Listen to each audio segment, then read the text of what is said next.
bill, and they're going to pass with 111 Democrats voting for it because the Democrats do what the Democrats do. They know how to spend money. Look, the next generation, our kids, our grandchildren, our great-grandchildren are saddled now with potentially $22 trillion in debt. It's unsustainable. This can never happen again. Well, that's what the president said. And I thought, I think a lot of people thought he hit it on the head when he looked at that thing and said, they just finished this bill hours ago. Nobody's read it, and we're at the deadline. And this is the way we do things. I think people look at that across the country and say, are you kidding me? This is such an inefficient way to do things. Corey, as you're talking, we're watching the president walk down the steps of Air Force One. Looks like a beautiful night in Palm Beach as he begins this weekend. So you have a good weekend, too. Okay? Thanks for being here. Thank you. You too. All right. Thank you. So one group that was especially unhappy with this budget is veterans. They saw new health care provisions allowing them to choose their own doctor stripped because the bill just hours before it passed the House, that part came out. Pete Hegseth, U.S. Army combat veteran, co-host of Fox and Friends Weekend, and spends a huge amount of his life and his time supporting the veterans of this country. So what happened? Well, what happened was the swamp happened. I hate to say it that way, but first of all, on the larger deal, the president's Achilles heel is the military. He wants to fund the military. He saw what happened under Obama and the decimation of sequestration. That's why he voted. That's why he supported this bill, even though a lot of us hoped he might veto it. Ultimately, at the VA, you had included in the bill was an opportunity for vets to choose their own, a doctor or the VA, a private option, which the president promised. At the last minute, Representative Tim Walz, he's running for governor in Minnesota, he's a Democrat, and Nancy Pelosi conspired to pull it out of the bill and instead increase more funding at the VA, which we've seen time and time again. So you add more money to the VA. They took away the choice. They took away the actual reforms that would give veterans real choice. And instead they said, let's add more funding. And they hoodwinked a lot of people at the last minute to do so. So, again, it's how the swamp works. At the last minute to make a deal, Democrats, to get their votes, to get more money, said we're going to take out the real reforms that would have advanced the president's agenda in exchange for more money. And then Democrats will say, we help the vets. They're not helping the vets. And the president's heart is in the right place, but he's signing this bill because he supports the troops and the vets are in a tough spot. Here's the political question, which is what Ann Coulter was talking about when she said, congratulations, President Schumer.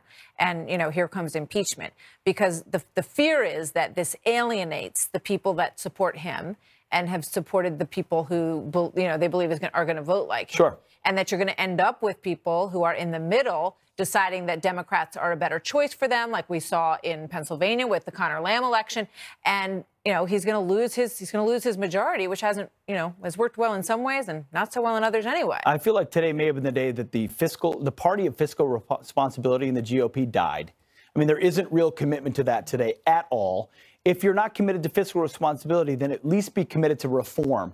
And from the VA and across the board, you saw them give away the farm in exchange for defense spending, which I'm supportive of. I understand why his heart is in the right place, but he lost on so many other places because members of Congress, whether it's Mitch McConnell or Paul Ryan, don't want to fight the fight and bring it to the brink. And that's why a veto could have done that. I understand why he did what he did, but we gave away a lot, and you're going to have to fight to take a lot of that terrain back. Yeah, I mean, they got so burned shutting down the government. If Nancy Pelosi and Chuck Schumer love it, they're terrified to go ahead and to push that button again. But they won the last one, Martha. The last shutdown was won. Chuck Schumer knew and then they've got the item of DACA and the wall. I think it's a fight he can win, but I understand where he's at. Thank you, Pete. Thanks, good to Martha. See you at night. Thanks for coming in. We'll see you in the morning. All right. Sure. Coming up next, the real story behind the Cambridge Analytica Facebook scandal, why it may not be the bombshell on corrupt campaigns that seems to be reported out there. My next guest knows firsthand how these things work. Former director of research and analytics for the Cruz campaign. He says it's not what it appears to be.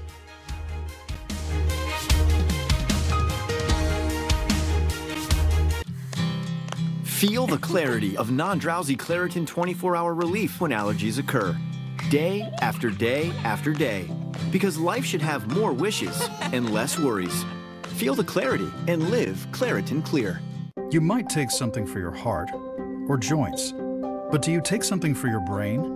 With an ingredient originally found in jellyfish, Prevagen is the #1 selling brain health supplement in drugstores nationwide. Prevagen, the name to remember. It's the buy one, get one free paint sale at Ace. Our biggest paint sale of the year. Buy a gallon of our top paint brands and get one free. And you know what else is free? Our help.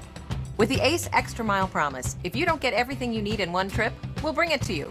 And the delivery is free. Don't miss the buy one, get one free paint sale.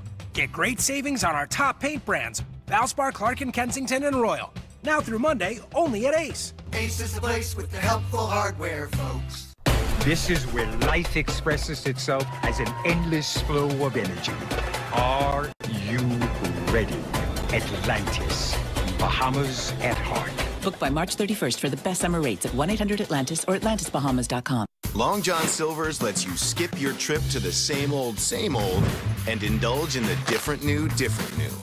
Like our classic Alaskan cod and shrimp basket for just $5.99. Change up what you're used to at Long John Silver's.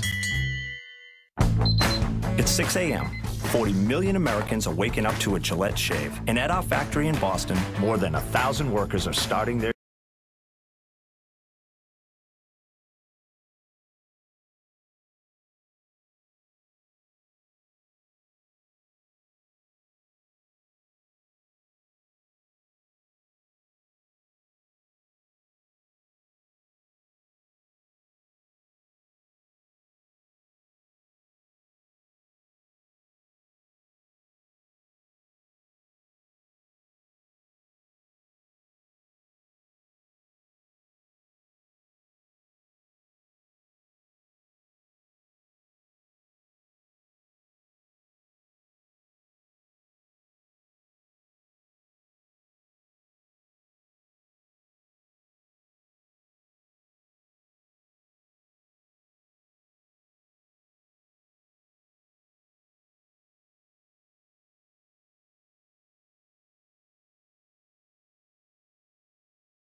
No more college students should die for just wanting to join an organization.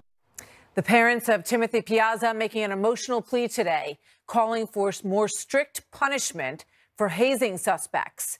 Their son, Timothy, died in February of 2017 after a night of heavy drinking and hazing at Penn State University. He was left to die by the so-called brothers who were supposed to protect him. Today, Jim and Evelyn Piazza, alongside Pennsylvania State Senate Majority Leader Jake Corman, unveiled proposed legislation called the Timothy J. Piazza Anti-Hazing Law.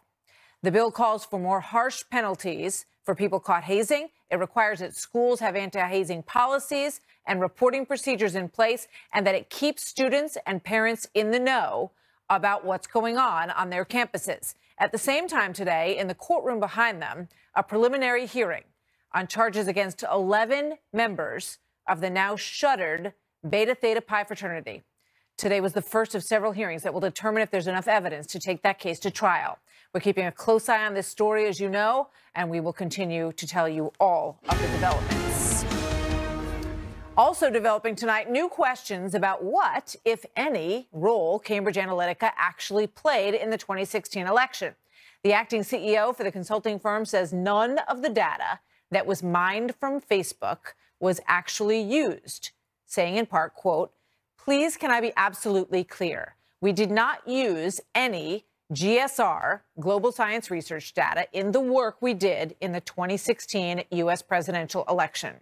Here now, Chris Wilson, former director of research and analytics for the 2016 Cruz for president campaign. He's also CEO of Wilson Perkins Allen Opinion Research. Chris, good to see you. Thanks for being here tonight.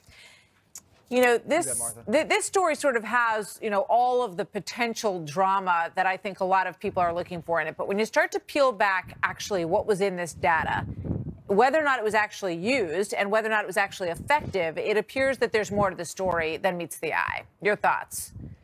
Well, it is. I think the Cambridge Analytica story is a bit tough because their marketing efforts are so overblown that you kind of have to separate what they did from what they claim they did, from what they claim they can do, from what they actually can do.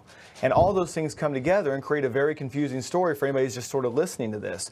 As you mentioned, their acting CEO, the reason there's an acting CEO is because the former CEO was suspended for making outrageous claims on camera about hiring Ukrainian prostitutes. I mean, that's just, it's probably so outlandish and probably never happened, but that's just the kind of thing that happens. And as he was quoted saying today, marketing is not done under oath. And so I think you've got to really kind of look at what exactly is being contended here. Well, the first part is whether or not psychographic data, which is what Cambridge says they do, was used during the presidential campaign. And they say they didn't do it for Trump. But even if they did, this research is all based on, or the psychographic targeting is all based on academic research on ocean scores that is been widely published and is available open source online from several universities. So this is not something that is some sort of secret sauce that is being done by a supervillain. Like I said, it really is, even if it was effective, the fact of that it was been taken from Facebook, I think, is outlandish in its face, and now they're saying that it wasn't anyway. Yeah, and both the company and the Trump campaign say that none of the Facebook data was used in anything that they did. Now, the Cruz campaign also hired Cambridge Analytica at one point. Did you find their information useful? We did. They were a data science staffing firm for us, and they had very good data scientists. The people that were on my team in Houston, I think, would define themselves as really Cruz for President employees, even though that's where we got them from.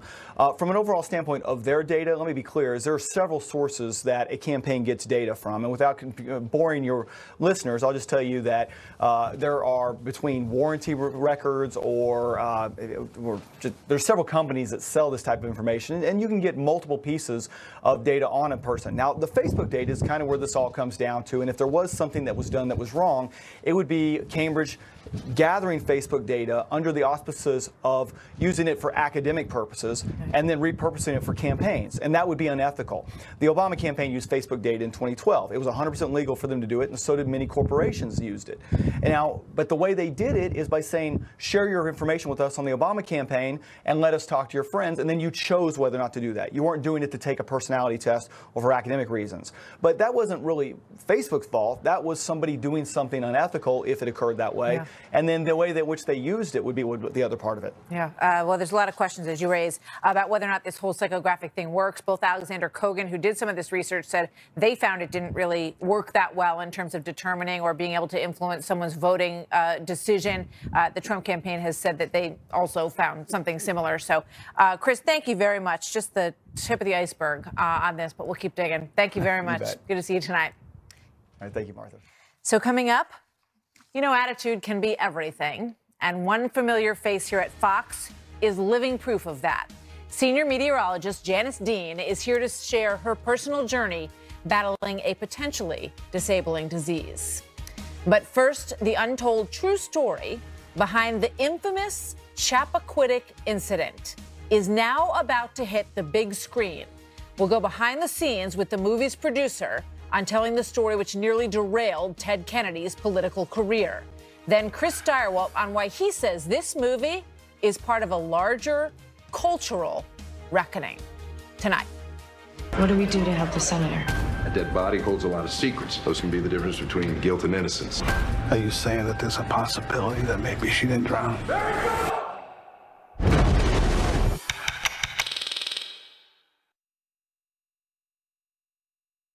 COPD makes it hard to breathe.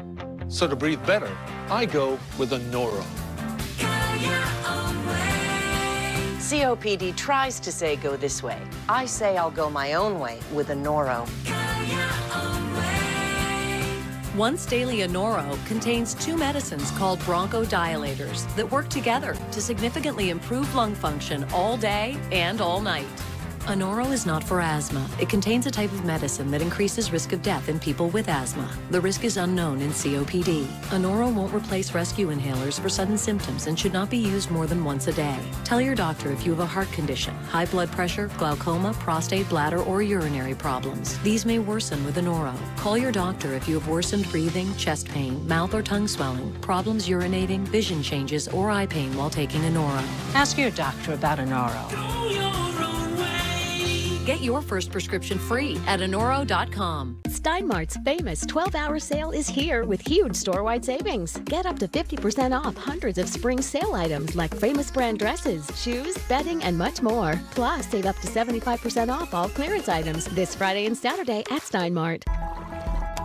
We believe in rock and roll. We believe in blasting it down the fairway, turning up the heat and the fun.